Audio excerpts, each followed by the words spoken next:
I am so excited that we're doing this topic specifically on college planning, a strong focus on the admissions process. So, this is a great info session for anybody that has middle schoolers, high schoolers, because once you get into that zone, it starts getting real. And Yeah, you really need to understand, like, okay, I've done the savings and I've had some expectations, and like, how is this all going to come together when the bill comes in the mail? So I think this is what we're really going to drill down on today.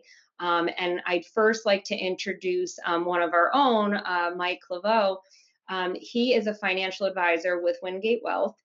He helps our clients feel confident about their financial decisions, whether that's saving for college, as we'll discuss today, or retirement, and specifically managing that both at once, which is usually the case. He is also a certified financial planner, as I am, and he's active in the Financial Planning Association of Massachusetts. So here's Mike. thank you, Quintara, for that wonderful introduction. Again, yes, no, Mike Claveau from Wingate. I think it's interesting because one of the top topics on my list right now is college planning because I am expecting a new baby in January, so 3 months out. And one of the things as a financial advisor, and I'm sure you're asking the question, have I already planned for my child's education that is, still not born yet? And the answer is yes. I have put together spreadsheets. I have calculated to the nth degree of how I'm going to fund college. But the thing is that not everyone is like me. Not and that we wouldn't need this webinar today if everyone was like me. And ultimately, that's what we do with clients, right? We build financial plans with families, and college planning is just one piece of the overall puzzle that we do at Wingate. When we build plans, we look at clients' financial goals and how that kind of all fits into the needs of today versus the needs of tomorrow, and ultimately, retirement, and like I said, college planning just being that one little piece, and just balancing everything and kind of organizing how we're going to achieve that goal. And one of the best ways to start saving for college is opening a 529 account.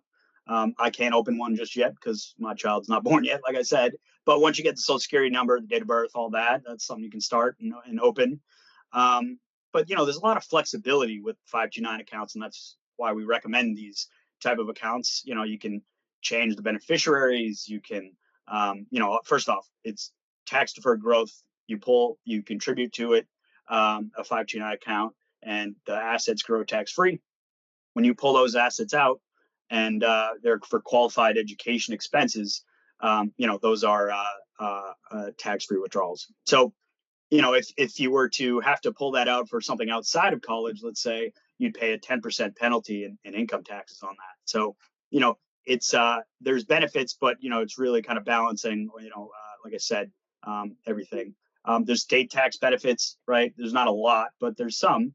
In Massachusetts, for example, one of the custodians offers, a $2,000 deduction on your taxes. So if you contribute to that account, you get that $2,000 deduction. What does that equal? It's about $100, but it's something, and especially contributing to college, everything kind of adds up, right? A couple other things with 529 accounts, especially recently with the Secure Act 2.0, which came about a few years ago now at this point. It's you can contribute to Roth accounts. You can, fund student loans for up to $10,000. So there's a lot of flexibility with 529 accounts, and that's why we recommend it. Some alternatives could be, hey, I want to just open a brokerage account and not really focus on, dedicating dollars away for that expense. But you'll have to pay capital gains taxes if on anything you withdraw, and if there's any income throughout the years on the portfolio, you have to pay that income, taxes on that income, I should say. So it's really balancing where do you want to put the assets, and what do you want to do for your family, because another thing, a benefit of 529 is it's an estate planning tactic too, right? If you want to plan for multi-generational wealth, and planning for your next generation's college, and things like that. So there's a lot of benefits to that, like I said. There's other options, right? If we don't kind of put it all into the financial plan and plan it over the next 18 years plus or so, there's options with student loans, right? I mean, how do we fund expenses that we're not really planning for? And when we get to that point, was there something we weren't even thinking about? And there's student loans, there's private, there's subsidized loans, and there's Parent Plus loans. So um, really balancing, okay, what does my child want to take on as far as debt goes, and what do I want to take on, and how do I want to help my child with that? So that's another kind of, if it's not the 529 account of it, how do we balance it with student loans? And when we talk about all this together, it's kind of, all right, where do we fit in? And that's where we can kind of help you understand that these decisions are emotional. So how do we take that a little bit of emotion out of it, and how do we give you a realistic plan? Whereas college, it's all about kind of, all right, where's the prestige, where's the oh, I want to go to this nice school because it is beautiful and it has a lot of great benefits. But is that realistic? Is that something that I think people really need to have conversations with their child early and often, and make it not just, hey, we're junior year and we're thinking about it now. It's really starting early. And how do we again, fitting those conversations in. I remember my wife, for example, she had a big conversation with her father, and you could go to this nice private school, or you could go to a state school. And how does that impact, your life, your child's life, I should say? Because, she was able to pay off her student loans, quite early in her 20s, and we don't have any student loans, at this point in our lives. That's one example. Me, I paid off my student loans before I graduated. I think you can kind of get where my neuroses come from, and why I'm a financial advisor, right?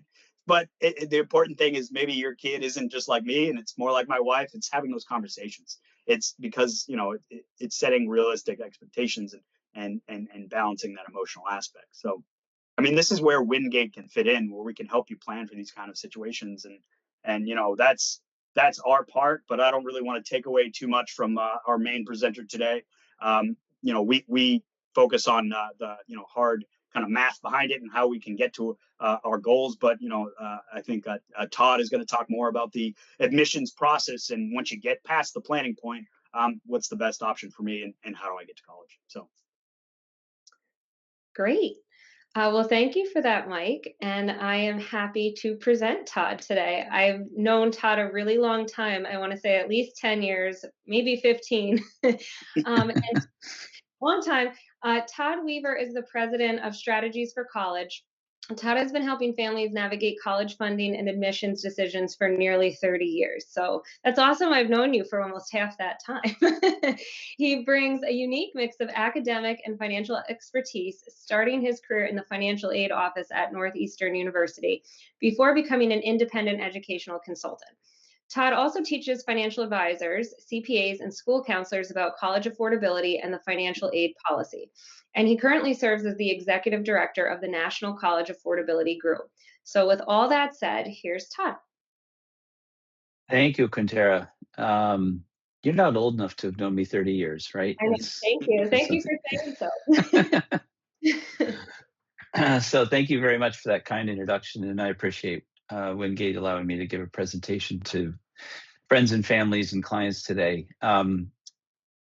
So college, we all want the right outcome, right, for our kids, and hopefully you can all see my screen share here. Just speak up if it's not showing up. But my goal is to talk through a few things today related to the savings that Mike just talked about, the present term of where does my student have an opportunity for admission and happiness and belonging and fitting in. You've all heard those keywords in the news these days.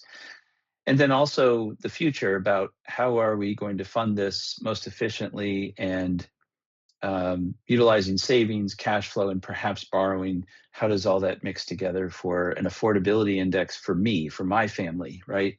It's going to be different for every family. Not everyone has the same outcome here. So the biggest challenge that I see when I talk to families these days is finding the one and figuring out how to pay for it. The bottom line is, where can my student get in and how much is it going to cost? That's really what a lot of people are thinking about these days. So I wanted to share this approach that I take at Strategies for College. It's my independent counseling firm that I've been at for many, many years. It was founded by another Todd Fothergill. He's about 16 years older than me. But he founded the company in 1990 in Vermont, and started out as the H&R Block of FAFSA forms, filling out aid forms for students. And it morphed into an opportunity to connect the academic side with the money side, because that's how you get the optimal outcome. And I like to talk to people about how this is similar to buying a house. You can't go shop in a neighborhood until you know what your mortgage is. Well, that's how you should do it anyway. And the challenge for college is, a lot of people shop for colleges before they realize they can't afford it, or it's not going to fit their budget. So I like to take things a different approach. I consider myself to be a voice of reason, a practical approach. And I love working with families when the students are still middle school, pre-sophomore year, if that's the optimal time to help them organize and get ready. But I usually start working with the students sophomore to junior year of high school. And that's really where I can help the students, parents rather, establish a set of parameters around what's affordable, what can we handle, what do we want the student to handle, and how are we going to get through this? And then start building the list based on the affordability index. So as you can see, I've got 3 columns here, and our firm takes a 3-pillar approach, we like to call it. Finding the right fit academically, socially, is my student happy there? Do they find their friends, or they feel a sense of belonging at that university or college? And affordability column. And I think it's really essential as you look at some of the bullet points under here, which you can read for yourself. But I think the biggest thing is understanding how you as a family can maintain your lifestyle, keep contributing towards retirement, because your kids, they're not supposed to take care of you. They're supposed to take care of themselves and their own family, right? So you don't want to become a financial burden on your kids later in life. Keep yourself on track. And I'm not getting paid to say this either. I think it's important for the parents to focus on their retirement funds first, and then the college side. Looking at the college list and developing it, oftentimes colleges can pop onto a student's list because their peers are applying there, or because they've seen something on the NCAA basketball final, a school they've never heard of before. There's a lot of different factors that go into this, and of course I'm skipping over TikTok because I'm not fluent in TikTok, so I can't generate good conversation there.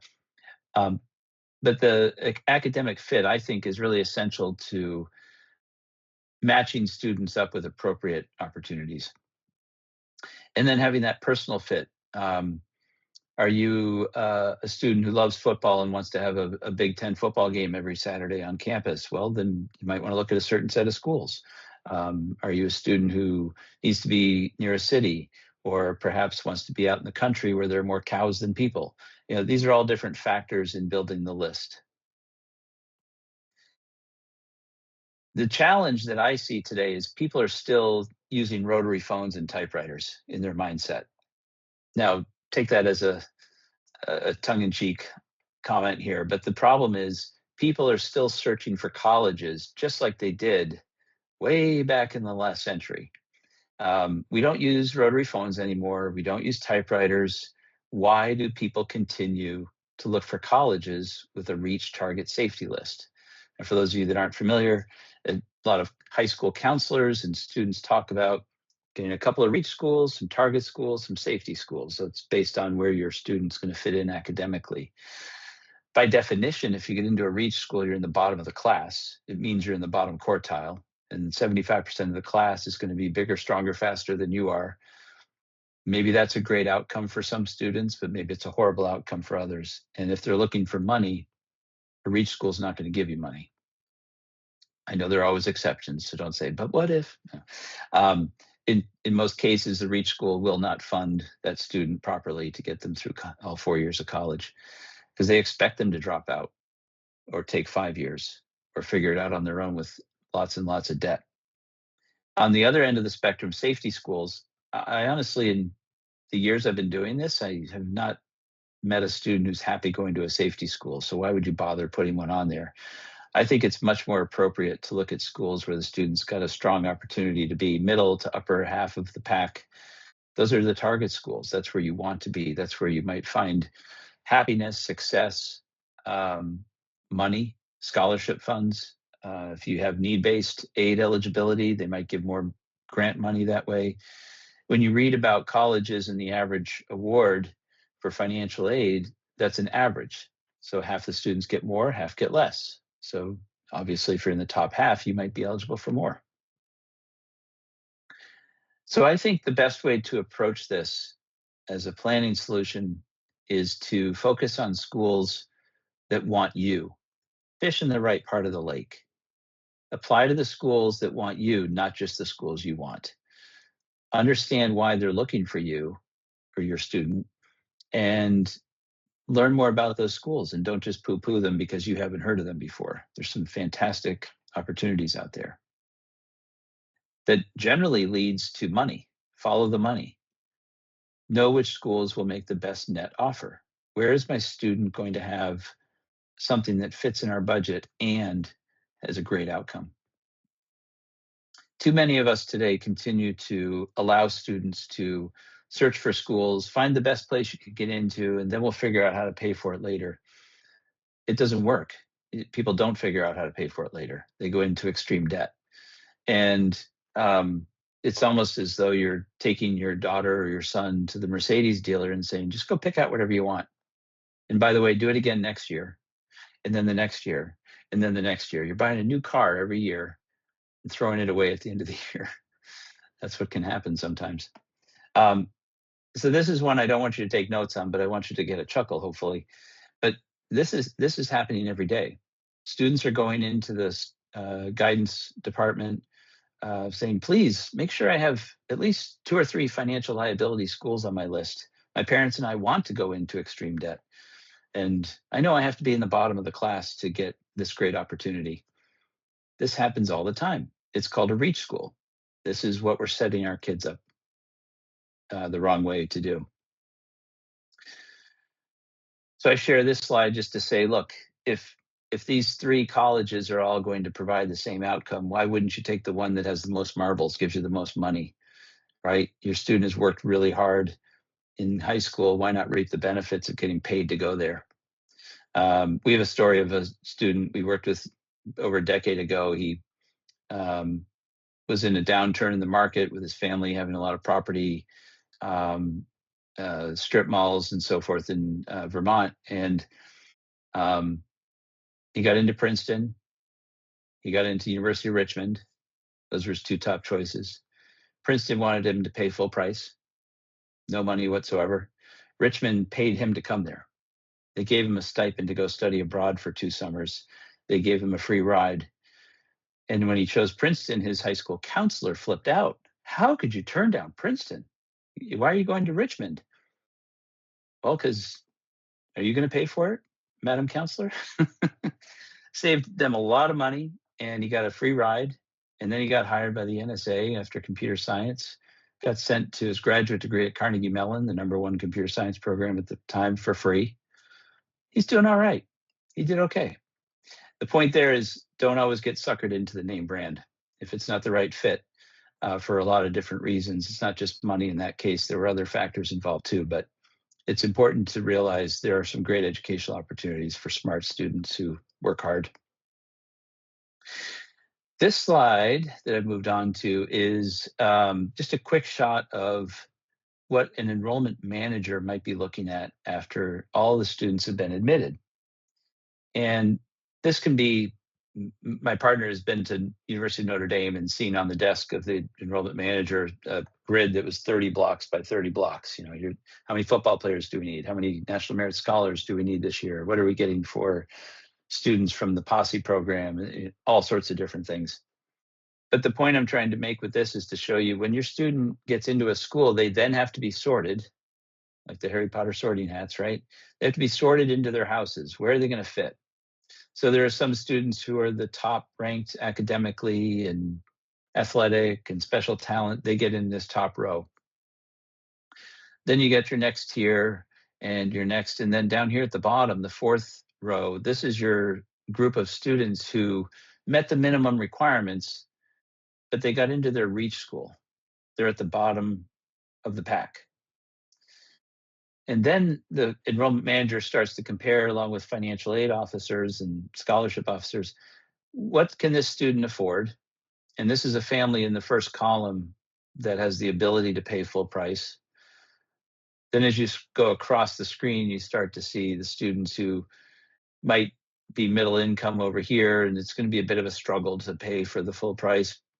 And then the last column are the students who are on the lower income spectrum, or single parent, something that's really challenging financially. And they get in, but then what happens? I'll show you the color boxes here. So the student attractiveness, again, is where does the school value this student that was admitted? And then the ability to pay plays into how they mix and match the discounting. So this particular student, even though they can pay full price, might get a scholarship to entice them to sign on the bottom line. And this is where a college that costs $90,000 a year might give this student $10,000 to make them feel wonderful about a scholarship, but they're still getting $80,000 from that family. So that's a good deal for them, for the college. As you go across, these again are the top high value students. So they're going to get funded some fashion, pretty close to 100% of their need. But as you go down a little further, you start to see, well, this lower left corner is a student who's not putting a lot of effort in. They got in because their grandmother's name was on the library at the college. So we figured we better let this student in, full pay family. They may not last a semester, but at least we don't have to give them any money, no discount. And as you continue across, you start to see the red boxes are the worst place to be, because these are the poor students who got in and now want to make it work, but they can't afford to make it work. And what happens is the college might look at them and say, well, this contribution we're expecting from this family is about $10,000 a year, but our sticker price is $90,000. Are we going to give them the balance to $80,000? Well, we would if they're up here, but if they're down here, we might say, we don't really want this student here. We don't think they're really going to fit in, even though we admitted them. So we'll give them the $5,000 federal loan. That's it. So there's a huge gap between what's affordable and the net price. And this is where schools kind of weed out the students that they really don't want to have show up there. But unfortunately, there are some families who are so desperate to send their students to those schools, they continue to wherever they can. And it ends up being a tremendous amount of debt in most cases. So I highly encourage students that I work with to focus on the places that value who they are and value the connections that student is going to bring to the school, and try to get in that middle to upper half of the admission pool. That's where you're going to find the most success. Now, why is it so difficult to figure all this out? Well, as Mike said, a lot of people wait, and I see this too, wait till the last minute to start thinking about college when their student is spring of junior year, or even the summer before senior year, which is not common in the greater Boston area. I get it. A lot of people here are very high on education, and they do a good job at encouraging their students to look earlier than that. But for the most part, students tend to wait a little too long. And by then it's too late to figure a lot of this out, especially on the financial side. It's important to realize colleges are indeed businesses, and they don't want you to figure this out. But let me show you a little bit of behind the curtain information on how the formulas work. And I said formulas plural because there are two. The student aid index is what the colleges will use to determine how much of the financial packaging they need to give to each student each year. And this is put together in most cases with a federal methodology, FM, and an institutional methodology, IM. About 220, 230 colleges and universities use institutional methodology, but everybody uses federal for the federal and state grant and loan and work study opportunities. But I think what's important to look at here is the different columns: parent income and assets on the left-hand side, student income and assets on the right-hand side. The majority of the contribution to the student aid index is derived from the parent income. After certain dollar amounts and certain allowances, everything above um, the number, which can be based on age of the older parent, number in the household, number in college. Once you hit that minimum threshold, everything above it's assessed at 47 cents on the dollar. Pretty significant chunk that is expected out of income. Now, Mike, I don't know if you hear this a lot from people. Well, why should I save? It's going to hurt me for college. Not necessarily. It's, if you look at what happens here, parent assets are assessed at a pretty low rate. It's generally 3 to 5%. This 5.65 is the maximum assessment. And frankly, if you had $100,000 in a 529 college savings account, the college is only going to expect you to use $5,600 of that per year. So very small percentage of the total savings that you've had. Student income is a little bit different for the different formulas. On the federal side, a student is allowed to earn over $11,000 a year without any assessment. Institutional methodology expects a minimum contribution, even if the student doesn't work or doesn't have any income. They're expecting the student to contribute a minimum of $1,800 to $2,500 a year out of their own pocket for their own education. Um, so it's okay to have your student make a little money, I guess is the point there. Not going to hurt them. Where it does hurt is if your student has money in their name. And there are still accounts out there called uniform gift to minor accounts, uniform transfer to minors, UTMAs, UGMAs. Those are custodial accounts that a grandparent may have given a bunch of stock 20 years ago or 15 years ago. Watch it grow so much over the years that now this is going to be a painful part of the contribution on the college funding side. It's going to take away 20 to 25% of the value of a student asset each year. So if you've managed to save 20,000 in a student's name, that's a $5,000 contribution expected out of that bucket each year, with the idea that it's brought down to zero at the end. Colleges look at it, rightly so. You're the student, it's your money, you're going to college, you should pay for it. It's part of your process here, because you have a lifetime of earnings ahead of you to make it back. But you could ask yourself, are you as a parent doing your fiduciary duty by letting it sit there and get assessed at that high amount, or maybe you move the money over to your name and it gets assessed at a much lower rate? Or you use this money to start paying yourself back for all the years of trombone lessons or soccer camp, whatever it may be. Those are things that you can reimburse yourself. You're going to hold the money and use it for college anyway, but you're moving it out of the student's name. Those are just some examples. Not everybody has an issue with this, or not everybody needs to worry about it.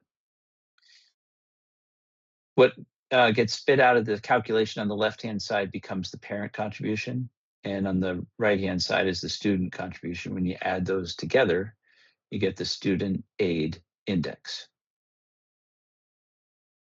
That helps there with a little bit of background. Quintara, I'm not sure if anybody's been putting questions in, but I thought I'd take a breath for a second here and just ask if there's anything anyone's asking, or if I need to slow down.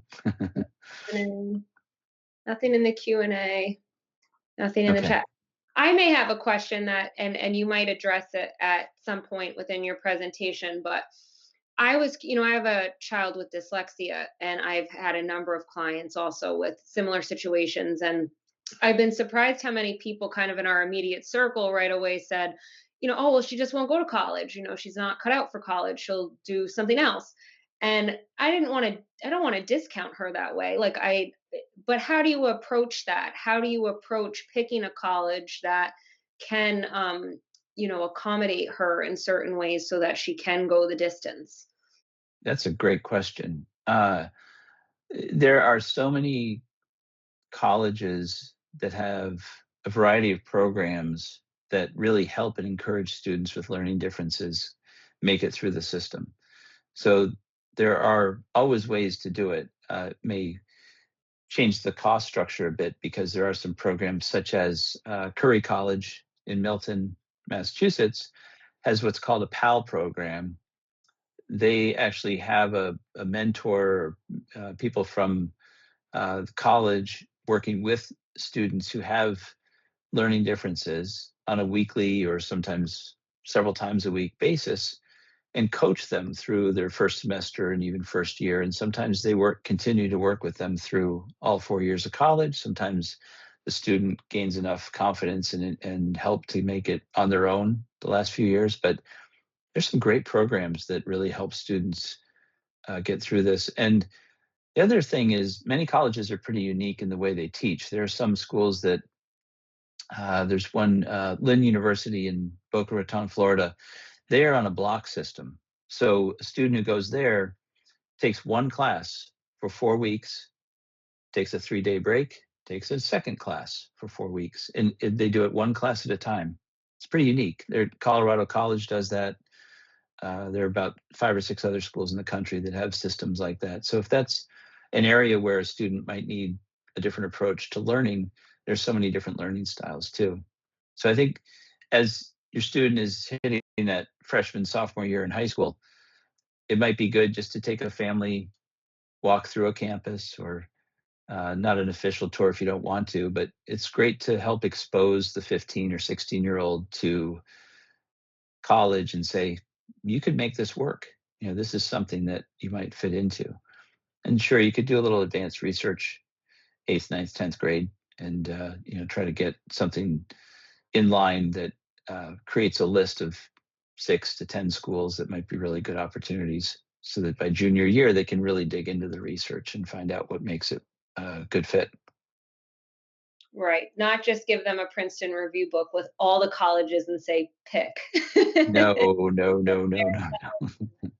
Okay. Thank you so That can much. be, you bet. That can be overwhelming. But That and that was the approach my family took with me, so I'm well acquainted.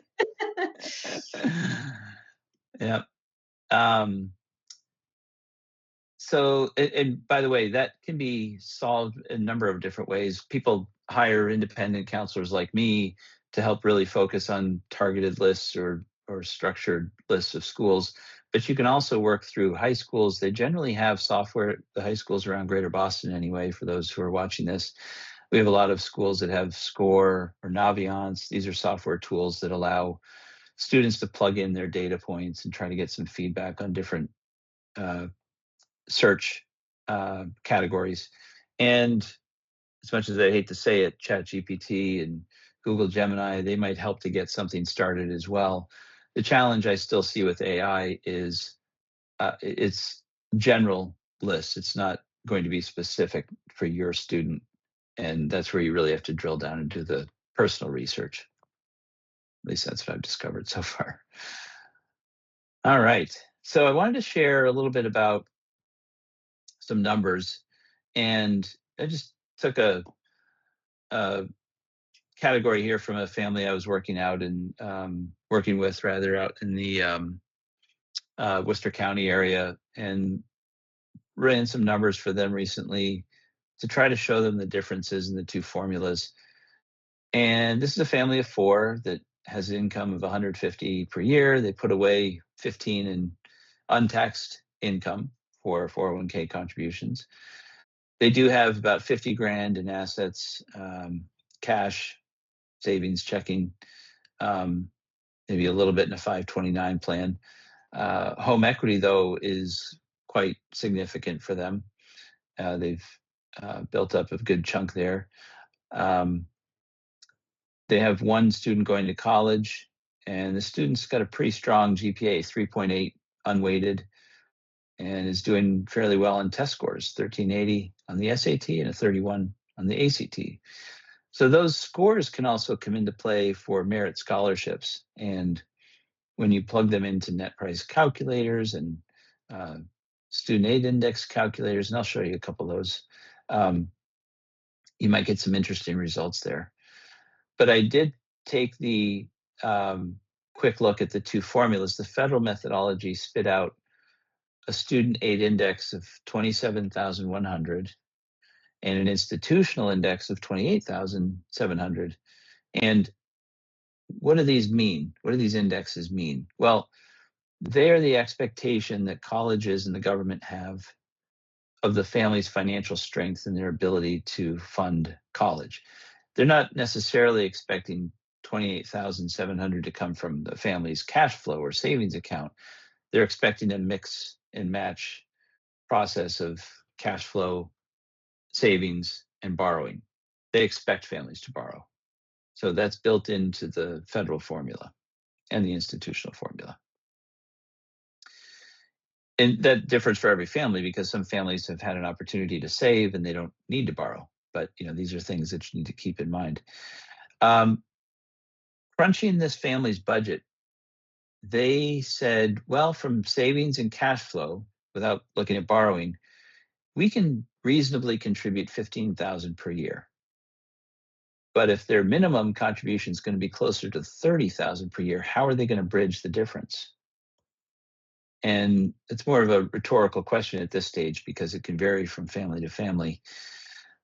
But the key factor there is, well, do you have to bridge the difference, or are you better served looking for colleges that come closer to a net price that, after scholarships and grants and so forth, will get you to that net price that you can afford, $15,000, $16,000 a year. So I think it's important as you walk away today to understand, what is affordability to you as a family. Your definition may be very different from what the college expects you to contribute. Know what your student aid index is before you even start this process. It's really helpful to know, are we eligible for anything? If not, now we know, but are we willing to pay $95,000 a year for our student to go to Boston College to study social science? Maybe, maybe not. These are the questions that come up. Search for the schools where your student can be in the top half, if not the top third of the applicant pool. That's really where you get more money and more success. And frankly, if a student has been a top 5, 10%, 20% student in their high school class, they probably enjoy that position. And when you go to college and find yourself in the bottom 20%, they're not happy. They're not going to be happy going to a place where they've never seen a B on a report card before. Now they've got 3 Bs and 2 Cs in college. Do I belong here? Yeah, those questions come up when you target schools that aren't the right fit academically and socially. And I think it's also essential to understand the systems. They can be different for different colleges. And that's why it pays to do a lot of this advanced research before senior year in high school, before even the end of junior year in high school. You want to help give your student a chance to look at colleges that are going to be within the parameters you're looking for as a family. Do not make college the best 7 years of your life. Too much, right? So I'm going to just stop there for a second and see if any questions pop up. Happy to answer items that I didn't cover here. This was meant to be more of a general conversation today anyway. I am How, working with, yeah, go ahead. how important are the SATs these days? Because during COVID, it seemed like they were being whiffed away, but then I heard now they're more reviewed. So what's the latest? That's a great question. It's dependent upon the schools that your student is considering applying to in many cases. Many highly selective, or some might say highly rejective colleges that reject 95% of their applicants are looking for students to submit test scores. And they might still say they're test optional. However, there are going to be some cases where they expect you to submit a test score, especially if you're from perhaps an affluent community where you can find a test to take. Now, here it is 2025, and I just had one of my students who lives in Natick, Massachusetts, drive to Rhode Island to take an SAT because there wasn't one available near her. So it's still a challenge in some cases, even in Greater Boston, to find seats for some of these tests. And there are many colleges, probably 80 to 85% of colleges out there that don't require test scores, and they mean it. They don't require them. It's okay to apply without test scores. In fact, some of the more selective liberal arts schools like Bates in Maine or Bowdoin, they haven't required test scores since the 1970s. So they're fine admitting students without test scores. So it really depends on where your student is looking to go, what they're looking to do. If you are a good test taker and can perform well and it fits your schedule and your school list, go for it and probably take them 2 or 3 times. I think colleges do tend to get a little suspicious if a student takes them more than 3 times. That's when they start to say, hey, what's the student doing on their Saturdays? Why aren't they out volunteering or working or doing something else instead of just taking a standardized test? Come on. Those are words directly from Duke University that I heard. Like, come on, enough is enough. So it depends on the competitiveness of the school and the approach the student wants to take. But the SAT or the ACT are universally accepted at any college, so you could take either test. Okay.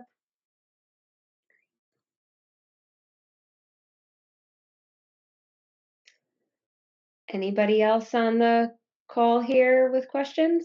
You can type them into the chat. There's also a Q&A function. Let's see. Oh, I do. I see some. Okay, here we go. I found them.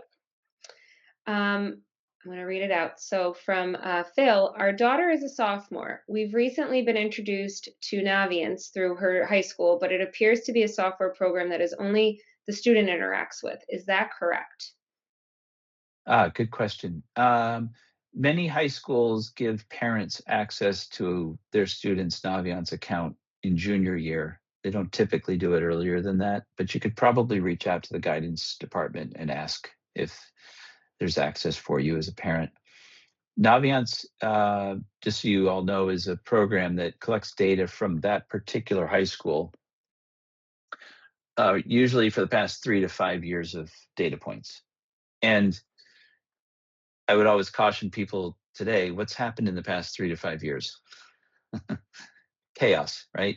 So as you look at who got into a particular college in 2021, that student may have no opportunity to get into that same college today because of the way the admissions departments have changed so much since the end of the pandemic.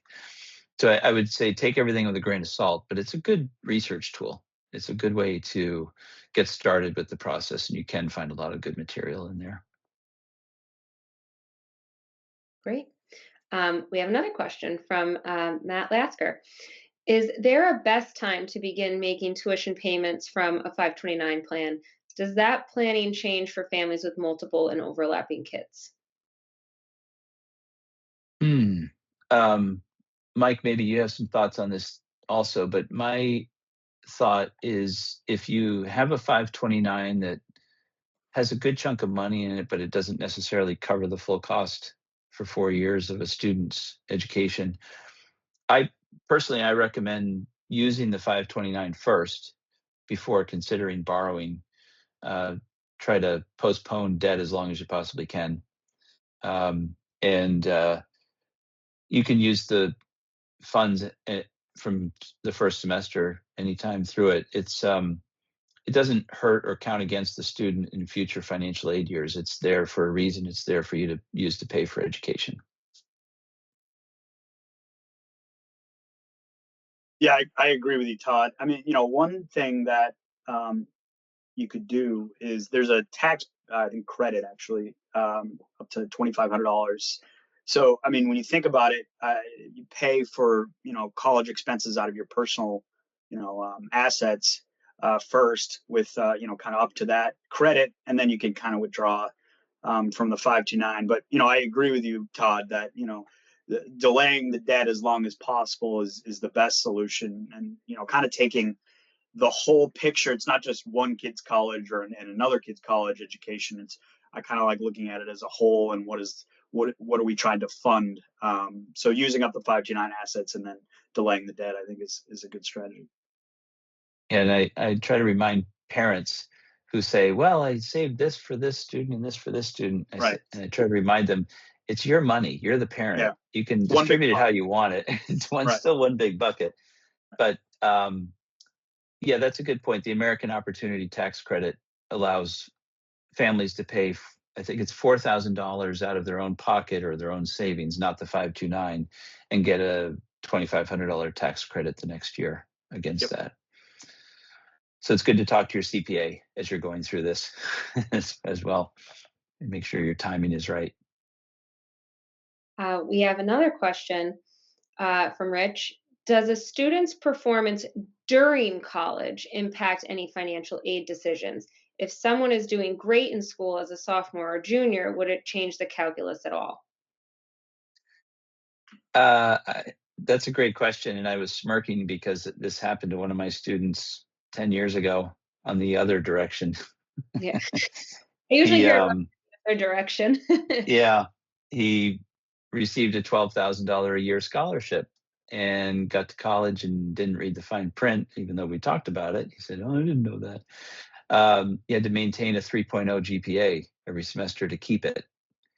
And he discovered beer when he went to college and dropped below the 3.0 and never got that money back. And so he lost $36,000 of free money for years 2, 3, and 4. And he had to take on some debt because dad was not happy. Mom and dad were not happy. But that part happens. Staying alert, staying focused on what you need to maintain these options is really good. Normally, it's a student in good standing can keep a renewed scholarship every year, but some colleges are real nitpicky about what that means. And then, with regards to showing good work in college, there are some schools that offer upper class the non-freshman upper class students opportunities to get scholarships. I also find that along the way, students can apply for things such as a junior year study abroad that may have a scholarship that allows them to go study abroad, um, that they could apply for separately. So there are schools that do offer options like that. So it's more of like a low threshold where it's you get in, we're expecting you do well, and however well you do, like that meets our qualification to continue receiving this merit. But if you drop below, Yes. then it's over. But some colleges might offer like little here and there. So if you really excel at something or you've reached junior, senior status, you can apply for that. Yes, and Quintara, I would say the one of the big pieces of advice is once you get to college, I try to tell the students get to know some of your professors, get to know people you might be able to research with, get to know people who have funding in their department, and maybe there's a work study job that wasn't available through the work study office, but there is through the professor. There's all sorts of different ways you can try to patch things together. I also have had students who there's one young woman who was um, a greeter at a really nice restaurant. She goes to college, found a nice restaurant near campus.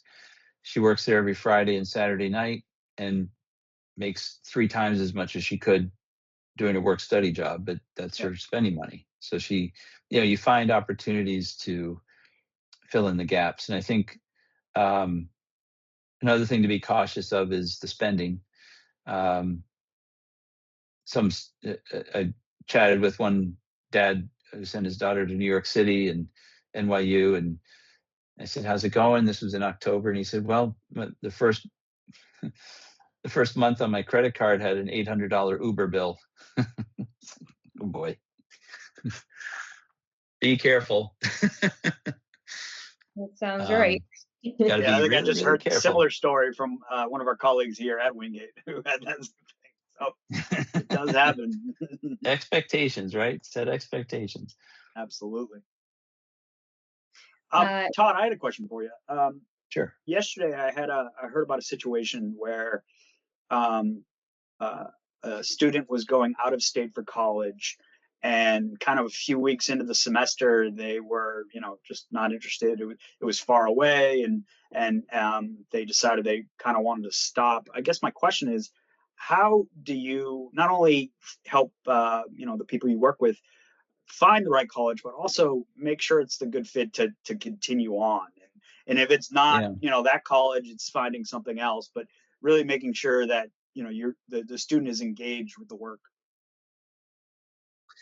That's a good question. I think um, more students than ever are considering gap years where they take a semester off or take Yeah. a year off. And sometimes if you withdraw early enough and just take time off and just have them hold your spot, you might have an opportunity to reassess why you're going there and what you're doing and still hold the spot if you decide to go back. It's relatively easy to start up again. Um, when you first started asking the question, I thought you might be asking about how can they get their money back, and oftentimes you can't. Yeah, Um, that was the problem that they were facing, and yeah, the money that they already spent was, too much, and it's gone. So at that point, it is yeah. what it is. But it's more finding, how do you stay engaged in classes and everything. Well, I think the best thing and sometimes this is difficult for students in a new environment. They don't Mhm. necessarily know who to talk to, or perhaps haven't had their head out of their phone long enough to start realizing what eye contact is and how to speak to adults and other people. But Yeah. that's a big factor.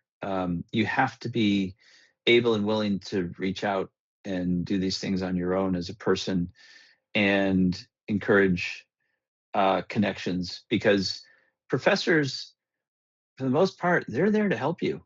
They want you to succeed. Right. And if you reach out to enough people and say that you're struggling with something or need some help, they're going to help you. The challenge is trying to do that at the same time you're still struggling just to fit in.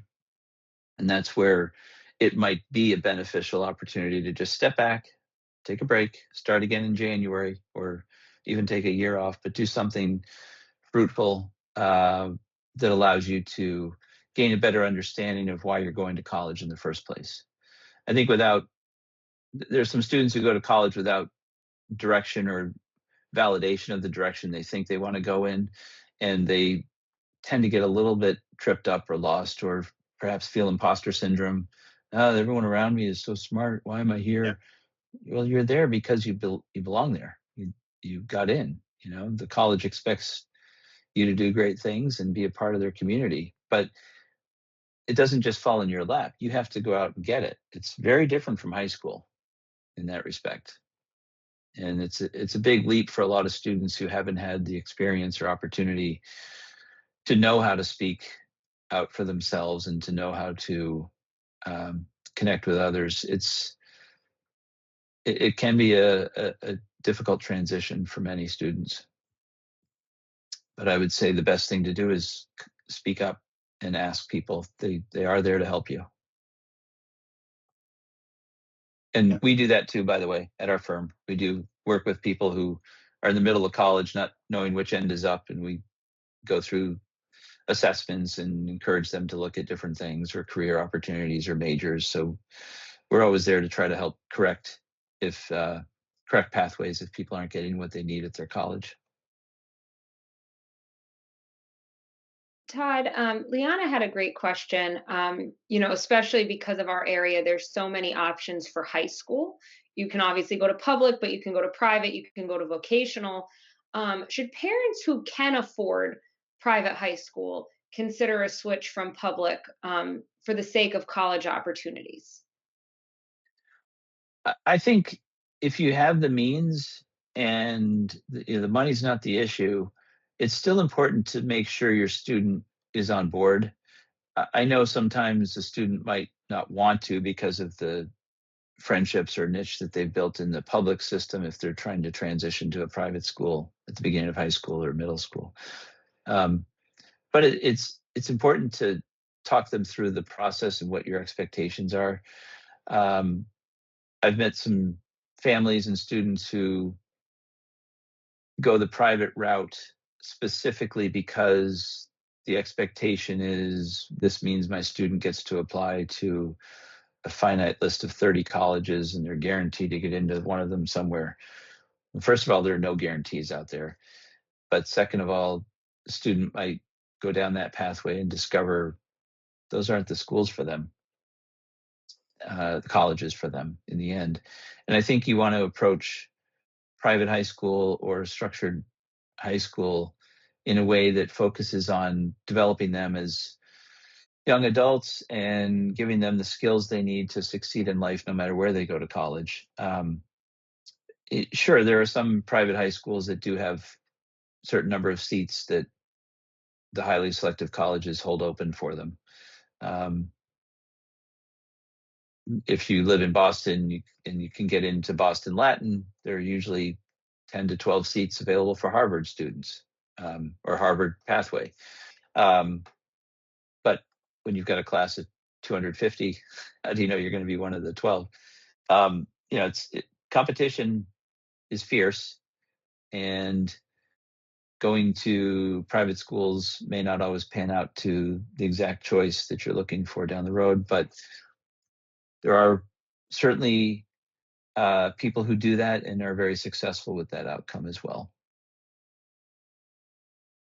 I've heard it cuts both ways, that if, you're 30th at Boston Latin, then you're certain not to get that seat because it was offered to the top 10. Whereas, being 30th there might mean you're top 3 at your, public school, where then you're more attractive and you did get that opportunity. So it's probably really student by student, I'd imagine. It is student by student, and you could be valedictorian at your public high school, but the student who's number 9 or even 19 is a great student, but they happen to be a all-star lacrosse player. That might be the one Harvard picks this year over the valedictorian. And so you don't have any way to mitigate that. It's every year is a little bit different from the admissions committees and what they're looking for. They may have an orchestra at Cornell that has 5 violinists already, and your student is a great violinist, but they're not getting the first chair, and they're not getting in because they already have plenty. Or my brother went to play tennis. He was recruited to play tennis at Denison in Ohio. He played for the first 2 years, and then someone came along faster and better than him and knocked him off the team as a junior. Once you get there. Is it better to be a more well-rounded student, or one that really put all the chips in on one thing, like all the chips in on tennis, as opposed to someone that's on like 10 different clubs?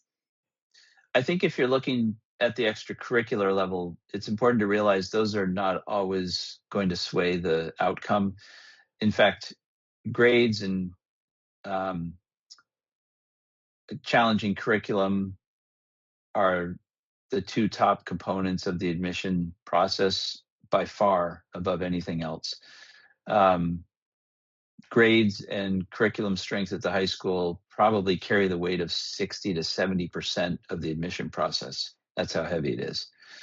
And then when you get down to special cases, that's a different story. But extracurriculars may count for 4%, 5% of your admission process. They really don't count as much as you think they do. And it's, but I do believe, and I've heard this from admissions folks, they want to see authenticity. They want to see depth rather than breadth. They don't want to see a student involved in 7 clubs and not doing anything in those clubs except putting their name down on a piece of paper. They'd rather see you in 1 or 2 clubs where you, over the years, you become president of the club, or you help with fundraising, or you go to states or nationals for competitions. You've worked your way up and really taken advantage of that club or that extracurricular.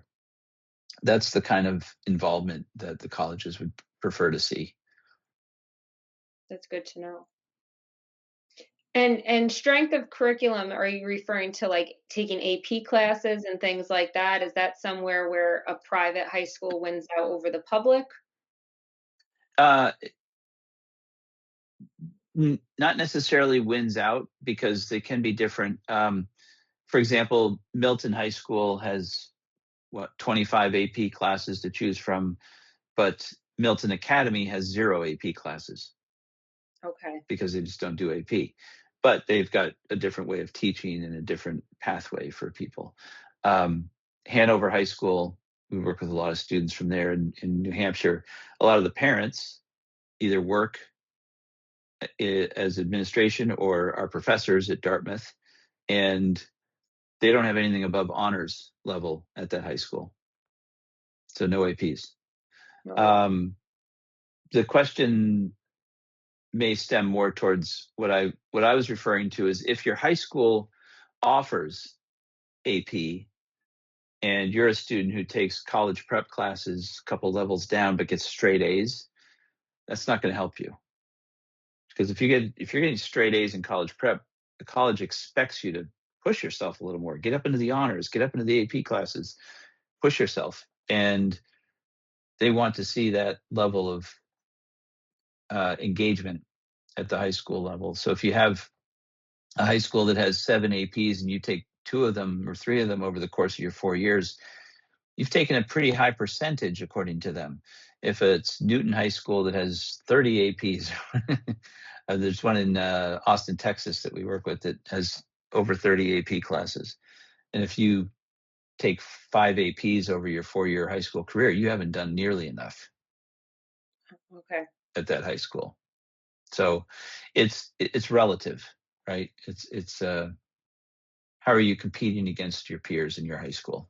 Are you taking the toughest classes you can and still getting good grades? Again, those are for the highly selective colleges. If we're talking about colleges in the rankings from 75 to 200, they're not as concerned with the level of curriculum as a Boston college might be. So you, again, need to think about what your student is going to college for and what schools they're considering attending. Right. Okay. Well, if anything, we're over time. This was awesome. I learned a lot. Thanks for doing this with us, and I will be sure to get everybody out the replay. Great. Thank you so much. Bye, everyone. Thank you.